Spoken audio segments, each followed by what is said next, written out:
What up? It's your boy Billiam. Hey, listen, man. Hey, like I told y'all, bro, my bad, bro. I had food poisoning. I'm talking about my stomach. I was throwing up, everything, bro. Sunday, bro, when I cooked that meatloaf, and I don't want to hear no jokes, because at the end of the day, I'm still top chef. No matter how you look at it, no matter what you call it, chefs mess up too. You feel me? Chefs mess up too. Bruh, I'm cooking the meatloaf. Got the gravy on it. I did two different kinds. I did one with the red sauce, one with the gravy. You feel me? Then I did the mashed potatoes with the gravy. Did some, string beans or something like that. You feel me? So Mom Dukes pulled up.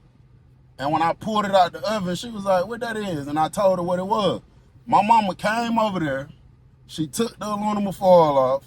She said, give me a fork. I'm like, Mom, I got this. I know what I'm doing. She said, boy, give me a fork. I gave her a fork. She lifted up the one with the red side, looked at it, put it back down. She lifted up the other one. She said, Chris, this ain't done. It need like probably 20, maybe 25 more minutes. Turn that oven up a little bit. Give it about 20 more minutes. I said, you gonna burn it doing that? She said, boy, the damn meatloaf ain't done. It was done to me. I said, Mom, dude's hating because I'm clearly the chef and not her. And I made me a big old plate. My little brother came upstairs. He said, Chris, what you cook? I said, some meatloaf. He said, it smelled good. My mama said, that food not done, boy, don't eat that. And my little brother was like, oh, no, I ain't eating that. I said, bro, it's done. He said, boy, if it's your decision or mama's decision about some food, mama been cooking way longer than you. I'm going to listen to mama. So I say, more for me, shit. I ate.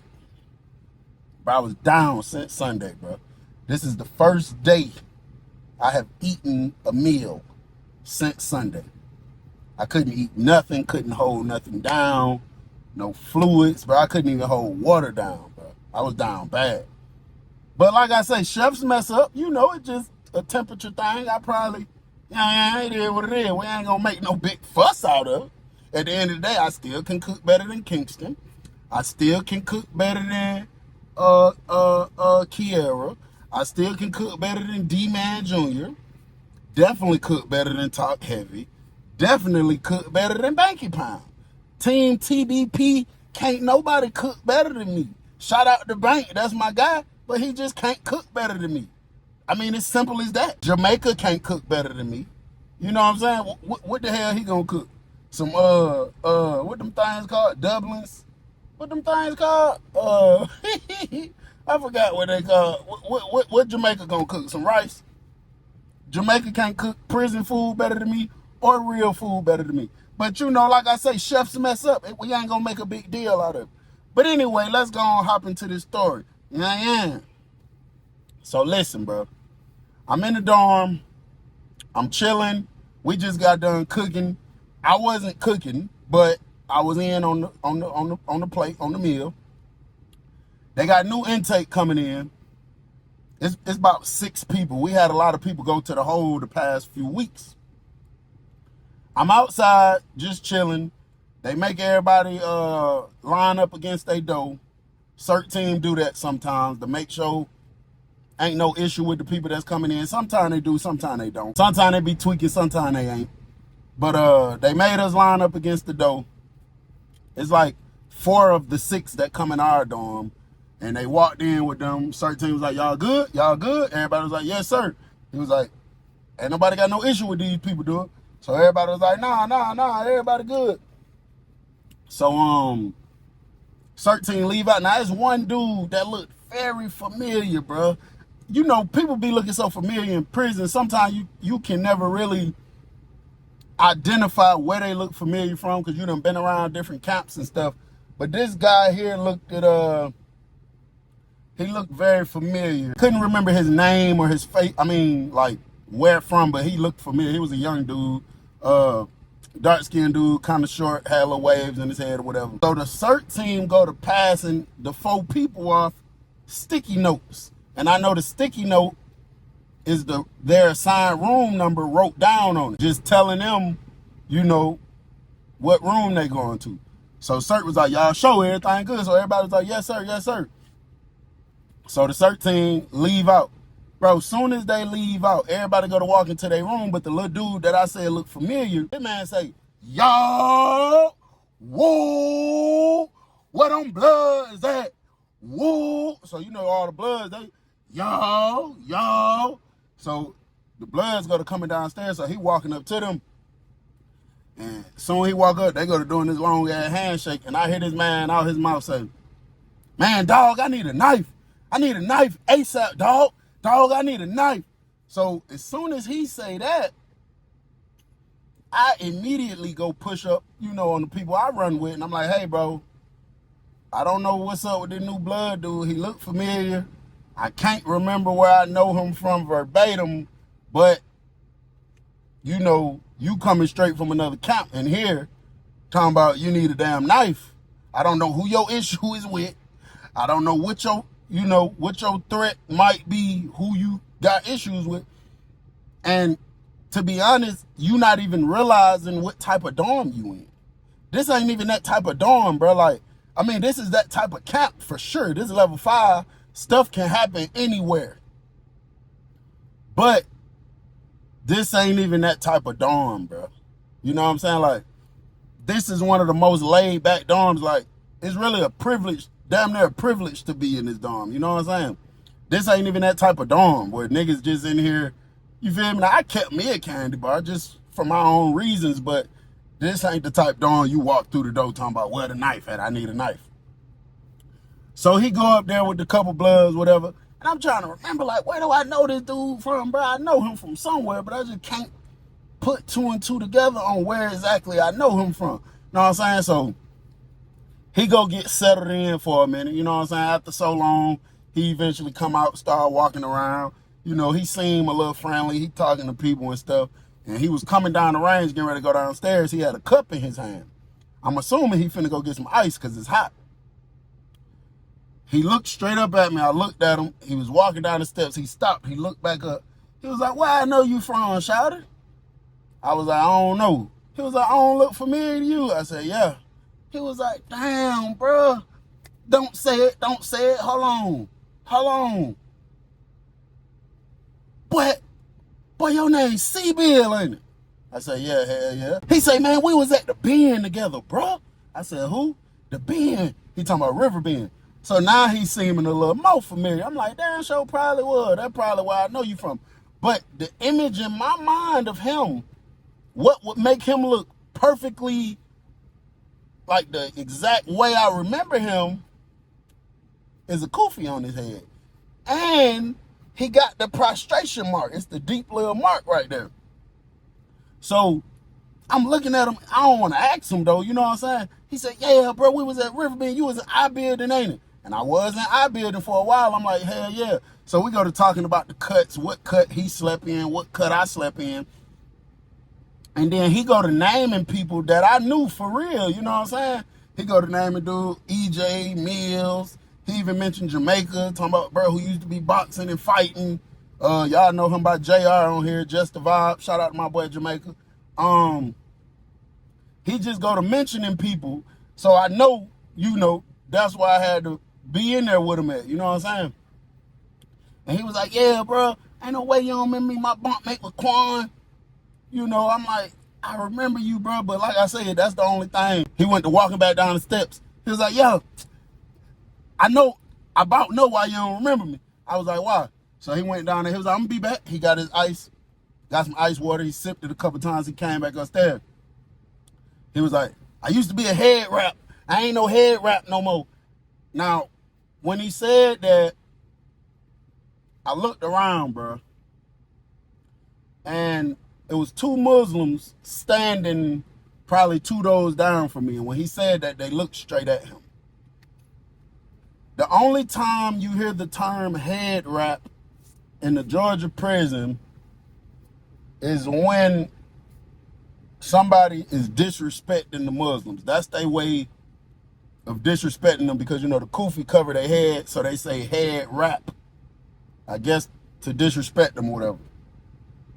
So as soon as he said that, I look over at them, I look back at him. One of the Muslims was like, hey, bro, we ain't gonna do that. This ain't even that type of dorm, bro. This You feel me? You coming here with all that loud stuff. This ain't that type of dorm, bro, but don't disrespect us like that, bro. You feel me? Especially if you talking about you used to be one of the brothers. One thing about it, you gonna have to face Allah at the end of all this anyway, but bro, don't disrespect us like that, bro. Cause we ain't on all that, you know what I'm saying? So he go to going back and forth with them. So now the Muslims and few Muslims done came together. Like they having an issue, they arguing and stuff, and then they nip it in the bud real fast. I go back in my room. So knock at the door. I'm like, yo, Joe Dirt. Dirt come in the room. I'm like, what's up, folks? He like, man, what the fuck's wrong with that motherfucker? I'm like, who you talking about? He talking about the blood dude. I said, bro, he just tripped out, bro. He just came out talking about some. He used to be a head rap all loud right in front of the Muslims. So Dirt like, yeah, his ass tripping, you know what I'm saying? Woo. So I was off detail today. I had a detail up front, but I was off today because they had something going on up there in administration. They said they didn't need me today. I think when they be doing stuff too important or just got certain papers laid out that's super important, they might let me stay in the dorm just because, I feel like they trusted me, but at the end of the day, they didn't trust me 1,000,000%. They probably felt like I had a little foolishness in my system, you know what I'm saying? They go by everything smooth, Deputy Warden Gullant come back in the dorm. Dude is at the table in the day room and they gambling. They playing cards. I think they playing a game called Skin. It's just, I don't know. I think you pick a card and you just keep flipping them off the deck. And if your card come first, you lose or whatever. And they hitting the card. He like, yeah, yeah. He loud, making all kind of noise. The door pop. Deputy Warden Gullant coming in, pulling his cart. So soon he come in, he staring at the dude. Soon he walk in, he pulling the cart real slow, staring at the boy. So, bruh realized that Deputy Warden Gullant staring at him. So he was like, what's up? What's up? So I guess the blood dudes was telling him like, hey, bruh, chill out. Don't do that. You know what I'm saying? So Deputy Warden Gullant walked to the end of the steps, still staring at him, got his mouth open. And he stopped with the cart. And he go walking down the steps, and he's still looking at the dude. So, bro, I'm just saying, what blood keeps staring at me for? What's up, blood? So Deputy Warden Gullant looked up at him and he waved at the officer to pop the door. They popped the door and he looked at dude and then he looked around and he made eye contact with me and gonna do this. I'm like, hey, bro, nigga, don't be telling me come here like that, bro, because I don't want stupid old thinking I'm riding with you or something. Don't, you feel me? So I walk over there, you know what I'm saying? I'm like, what's up, bro? I step to his door. I'm like, what's up, bro? He gonna come walking to the door talking about some, who the fuck is that motherfucker? I said, bro, I don't know. He looked familiar. I think I was at another camp with him. He said, that motherfucker don't know who he fucking with, do it. He don't know. He don't know who he fucking with, Bill. I was just like, bro, he was like, how long that motherfucker been in here? I said, just for a few hours. He came in early. He said, yeah, I'm about to go have a talk with them motherfuckers. What he is, he supposed to be a blood or something? I said, I don't know, bro. He said, yeah, I heard the motherfucker saying blood or something. I said, I don't know, Gullant. I don't know what he is. He said, yeah, you been all right, though, Bill? I said, yeah. You okay that they ain't let you up there on detail today? You know, don't be mad at the warden, Bill. It's just when they have certain stuff, I'm thinking in my head, bro, I don't give a damn. What are you talking about? Don't be mad at the warden. Nigga, I ain't mad at nobody. I'm mad at you for holding me up. I'm like, yeah, I let them talk for a little bit, and I push off, I go to my room. Guess Gullant out there talking to them or whatever, because I say about 2 hours later, you see dude walking down here by my room. So I'm back upstairs on the range outside my folks' in the room, just cooling, because I had the downstairs room, and you see dude going to Gullant room, coming out. Gullant don't never have nobody in his room, you know what I'm saying? He going in there, he coming out, he kicking it with Gullant. Bro, a few days go by, every time Gullant come in the dorm, feel me, he pushing up on him and all kind of stuff. So one day, it was a Friday, me and Gullant came in the dorm around the same time, but Gullant was finna leave right back out. And Gullant came in with his cart, and dude came down there, he went in his room, he came back out. Bro, he had a honey bun, he had 2 soups and everything. So everybody confused, like, how the hell is these niggas, you feel me, so cool? Like, what the hell going on? Because Gullant is a known snitch, you know what I'm saying? This man will tell on you in your face. So I'm up there standing outside the room on the top by my partner in the room, and the blood dude went not too many rooms down, like 2 rooms down. So all the bloods go in the room. They having like a little meeting or whatever. You hear the bloods like in there yelling, talking about, I don't give a that man a rat. What you hanging out with a rat for? Why you so cool with a rat?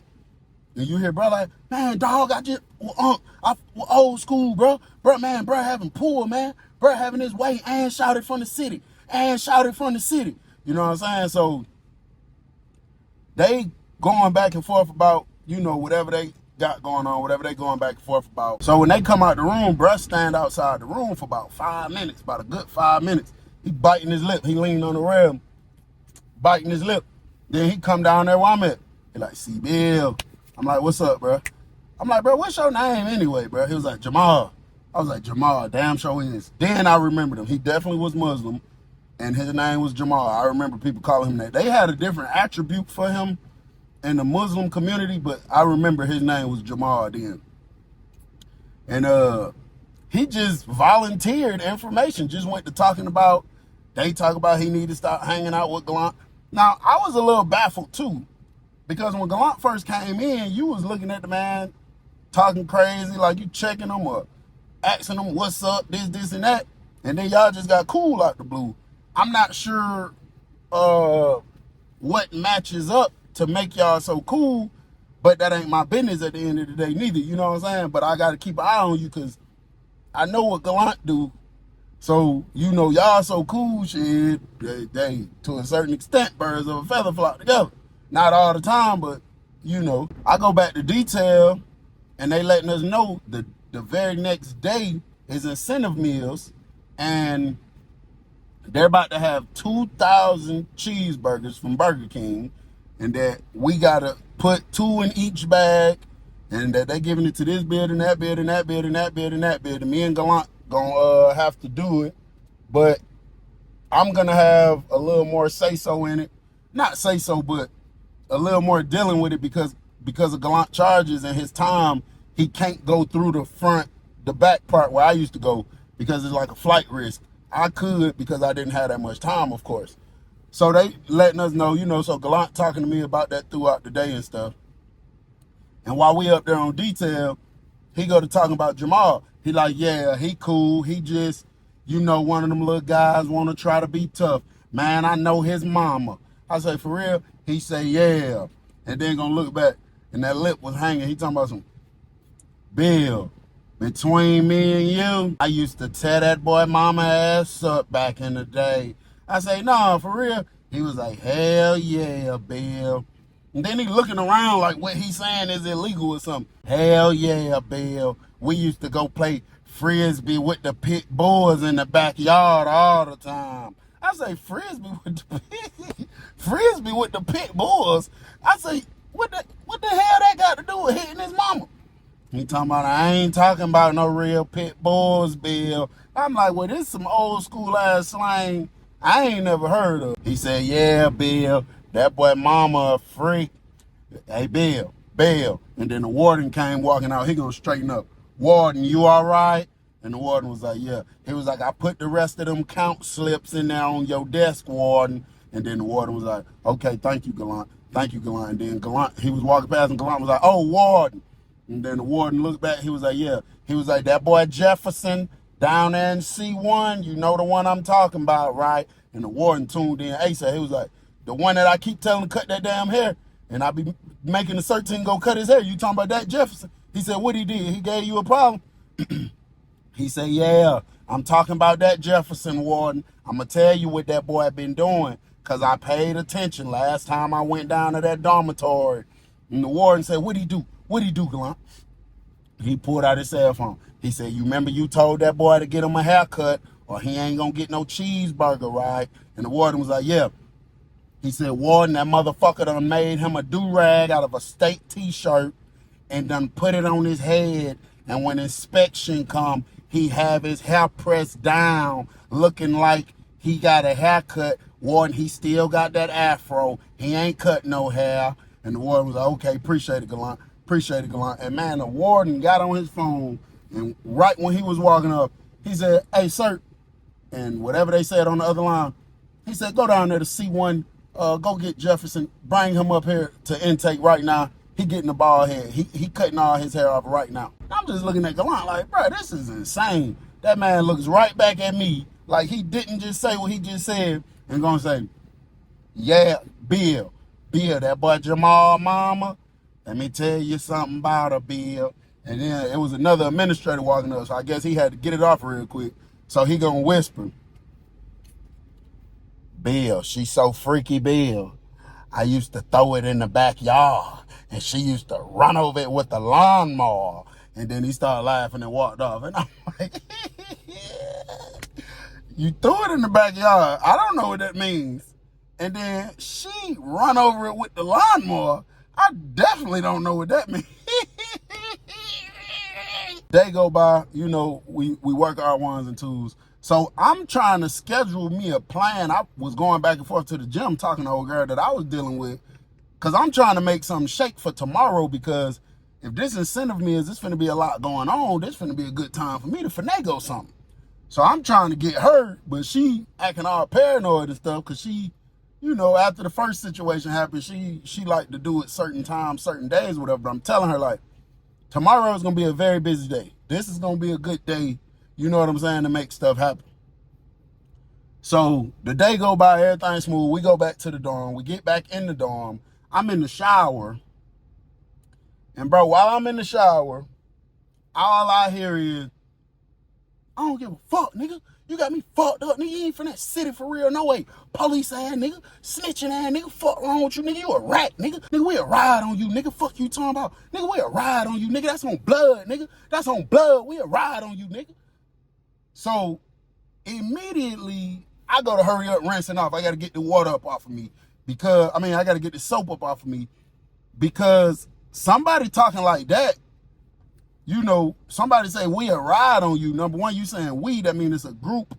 And ride on you means like we'll pop on you for real. You know what I'm saying? And I recognized the voice. It was Jamal. So Dirk standing outside my shower. I'm like, Dirk, who that is? But I felt like it was Jamal. He gonna whisper in the shower, that motherfucker you said you recognized from another camp. I said, who the hell he talking to? He goes like, Deputy Warden Gullant. I said, oh, hell no, I'm definitely coming up out of here. I got to see this.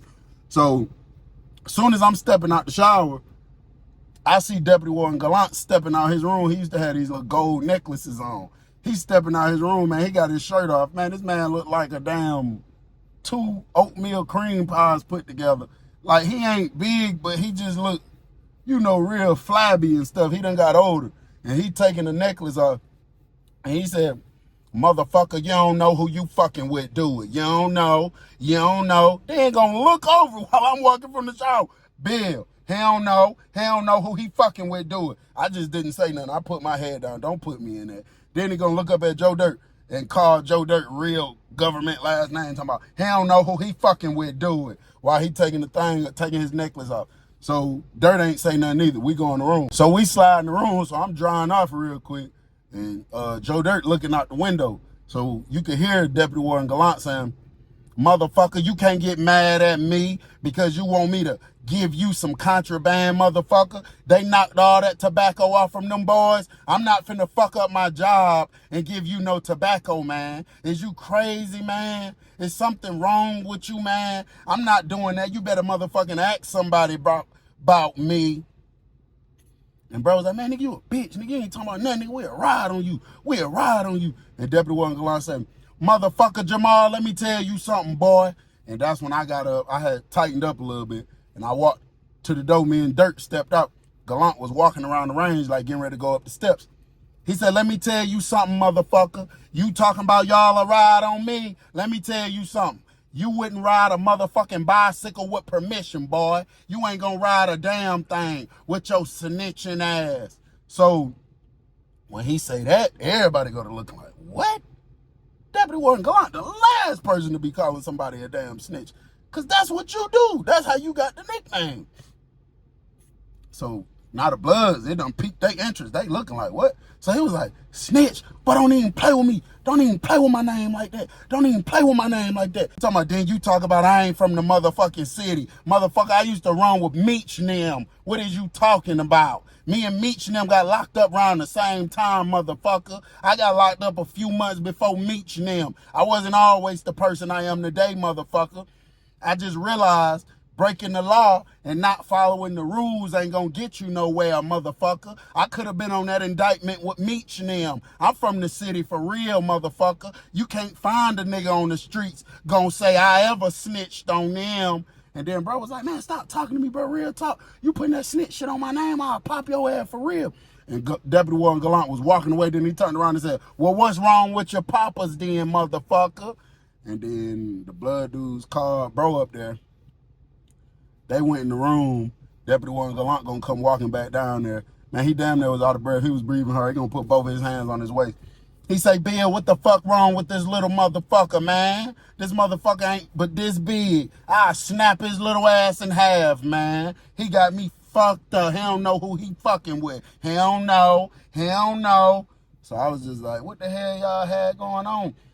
He said the warden them and the CERT team popped them boys down there in C building. This motherfucker was on the walk and seen me coming out with the tobacco and gonna ask me drop some on the ground for him. I ain't finna fuck up my job now. Nah, I ain't doing that shit, no. No, man. No, man. I ain't finna fuck up my job, Bill. And this motherfucker, this little bitty motherfucker gonna come and tell me I ain't no real nigga. I ain't from that city for real. He don't know who he fucking with. He don't know. He can't know. So I'm like, yeah, that's crazy. And it's crazy because it's like, bro, really, like, the guys you hang out with every day, all day, ain't nobody put you on point about Gullant. Like, don't even try no stuff like that, you know what I'm saying? So, my partner and them who up there in that corner, well, not in the corner, but close to that corner, he, like, called us up there, so me and Dirk go up there. So, he up there dying laughing. He like, bruh. So, we slide in the room. Bro, you hear the bloods in there screaming. They said, dog, that nigga don't put motherfucking rat police shit on your name, dog. Man, you better go handle that motherfucking business, bro. Real shit, you better go handle that business. Or, bro, we finna handle you. It's finna be an issue, bro. You gonna handle that business or we finna handle you, bro. Real shit, bro. So, bro was like, shit, that ain't no problem. I been telling y'all nigga, give me a knife since the day I came in here, bitch. Just give me a knife. So it got quiet for a minute. So I guess somebody gave him some fire. So we slide back out the room and I felt, I mean, it was like this. No matter what a person do, what a person got going on in their life, you know, you can say whatever, but when it comes to looking at human flesh,